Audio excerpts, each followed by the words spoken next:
Peace and love and good morning, everyone. We've got people who are up late in South Africa, people who are up early, Zen over there in Central Oregon. Thanks for being here live this morning. Appreciate it. Thanks for being here by recording too. So today's called The Way of Chan, A Delicate Balance. I've been reading some books, of course. I'm always reading books. And this came across my view this week. And so peace and namaste to everybody. We're going to be talking about this. Oh, thank you, Janet. I'm glad to be here live too. But thanks for being here. I appreciate it. This is our Monday morning meditation. And I thought I had finished with our 8-part somatic meditation series. I even did a summary last week. However, there's another aspect. So let's talk a moment about Chan, which I hadn't thought about in decades. But it came, like I said, it came across my purview in a book that I'm reading. And it's Chinese meditation. It's also the root of what many people know as Zen Buddhism, Japanese Zen. Chan is the Chinese version of it. And Chan, it's not something that we master like a skill. It's something that we live into. And it's one of the most profound truths, one of its most profound truths. The path of Chan moves delicately between, and this is what really caught my ear, willfulness and surrender, and between intention and openness. Willfulness and surrender, intention and openness. And those sound like contradictions, but they work together. And when we sit in Chan, we begin with intention and willfulness. Not the kind that grips or forces. It's more like a quiet resolve, a gentle turning of the heart toward peace, towards presence, like adjusting a sail, not to make the wind blow, but to receive it when it fully when it comes. You want to have your sails set just right for the wind that's blowing out there. But here's the paradox. As soon as we set that intention, that willfulness, we're also called to let it go, to open ourselves. It's this non-grasping. Again, we first encountered this with Adyushanti 2 or 3 years ago. We must surrender our need to control, to grip, to reach. Even that includes reaching for those results, to make something happen. Chan invites us to drop all of that. And the old masters sometimes called this the methodless method. You sit aware. You're aware of your body. You're aware of your emotions. You're aware of your rising thoughts. You're not chasing your thoughts or your emotions. You're not fighting against them. You're letting them mindfully pass like clouds drifting across the open sky. And this is important with the physical body. So we root ourselves in our physical body in somatic meditation. We feel our breath. We listen to our breath. And as those things arise inside of us, those ancient stories inside of our childhood and the traumas and the emotions and the thoughts, we just let them drift by. We're not excluding them. We don't exclude them. We let them rise up and not grasp them. And it's a delicate thing. It's a dance between doing and being. Doobie-doobie-doo from the 1940s. Do and be, do and be. It's this balance between the two, between gently holding our attention and releasing all of our effort. It's a tricky thing.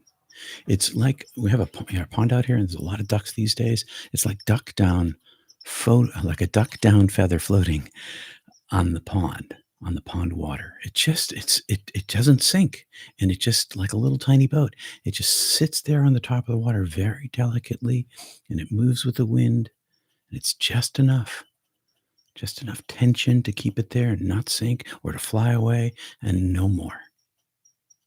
And in that space between effort and ease, something happens. Not because we force it, but because we make room for it. And this insight comes like a breeze blowing through an open window. Grace meets you where you are. So Chan isn't simply about silence or stillness or clarity as some kind of final set of goals. It's about learning to live in the space between, the space where will bows to the mystery and the heart simply opens. Thomas Keating talked about it as the open mind, open heart. There's this long time ago, this guy named Master Jianzhi Sengcan, this Japanese Chinese fellow, once said from a very famous poem, and I put the links to this poem in the description, so you can read a bunch of the different translations of it. The great way, capital G, capital W, the great way is not difficult for those who have no preferences, to be in this balanced place in between. When love and hate are both absent, everything becomes clear and undisguised. Make the smallest distinction, however, and heaven and earth are set apart infinitely. And that's the heart of Chan. It's this delicate balance, living balance between being a human being and a soul, not one or the other, but both together, not forced, not abandoned, simply awake. So let's begin for a second. Let me say hi to anybody who's said hi to me over here that I didn't say hi to. Let's begin by once again settling into our comfortable positions. And today I'm going to remember to set my alarm clock before we begin. Hit the right button there. There it is. Make sure it's not too loud. Ooh, it was way loud. All right, there it is, nice and quiet. So let's begin by settling into a comfortable seated position, or you can lie down too. Somatic meditation, often you lie down on a mattress. So you can lie down in shavasana, feet, kind of splayed apart, loose ankles, palms are facing upward. And I'm going to turn down the birds out there. Maybe I'll say bye-bye, birdie. Let's begin by settling into our comfortable position. My feet are flat on the floor. My spine is straight. I'm going to move my mic back. I'm going to shut it off for a sec. See, that's what I was trying to avoid. Anyway, so spine is straight, but not rigid. You want to relax a little bit, and like a birch tree, the famous Robert Frost poem, "The Birch Tree Bends." So you want to be a little bit loose, but you want to be rooted in the earth, an alive tree. You're a tree this morning. Let your hands naturally rest. Here I am putting in I still like that particular hand-shaped mullah. Gently close your eyes, but you don't have to. You can just lower your gaze and look down if you want to lower your gaze. Feel the ground beneath you. Feel the mattress. Feel your butt on the chair. Feel your feet flat on the floor. Get into that body. Feel the physicality of it. You can feel your hands on your lap. You can feel the muscles in your face. Try to relax your face a little. Let those muscles go. Let them sag down. Drop those shoulders. Listen to your natural breath. It has its rhythm. Engage your belly, filling your belly first.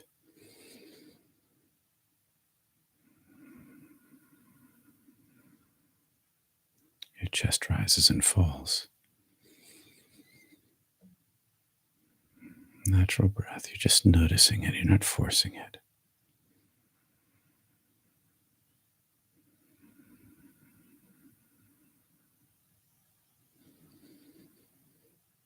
Now use your body as your meditation. Feel your physicality. You can feel your ankles and your calves. Let your mind float up your legs to your thighs. Relaxing your butt and your back, the shoulders, your neck and your face.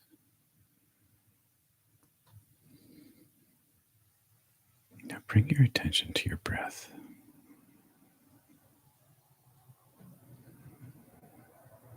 Feeling it in your throat. Hearing it with your ears. Trying to avoid control or achieving anything at all. Simply sit aware and open your heart. Let emotions, thoughts pass like clouds in a vast and beautiful blue sky.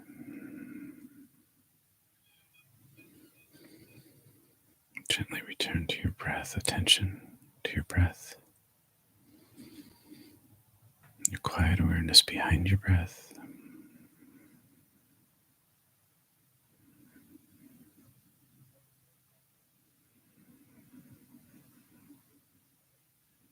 Hold your attention like a feather on water, steady, floating, light, and at ease.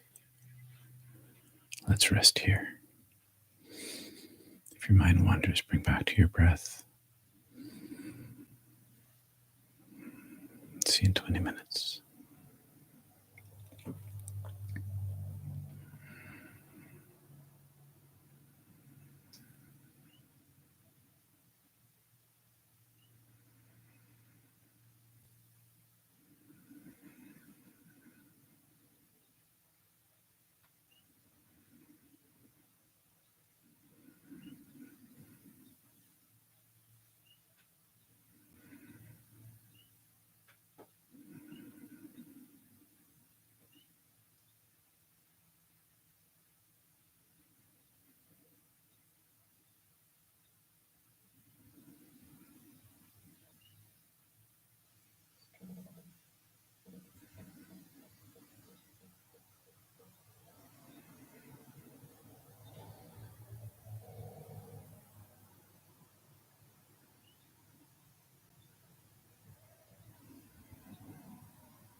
As stillness holds the sky, so may peace within you remain, ungrasped, unshaken, and free. Thanks for being here this morning. Peace and love to you. Hi, Sharon. Hi, Maggie. Peace and love.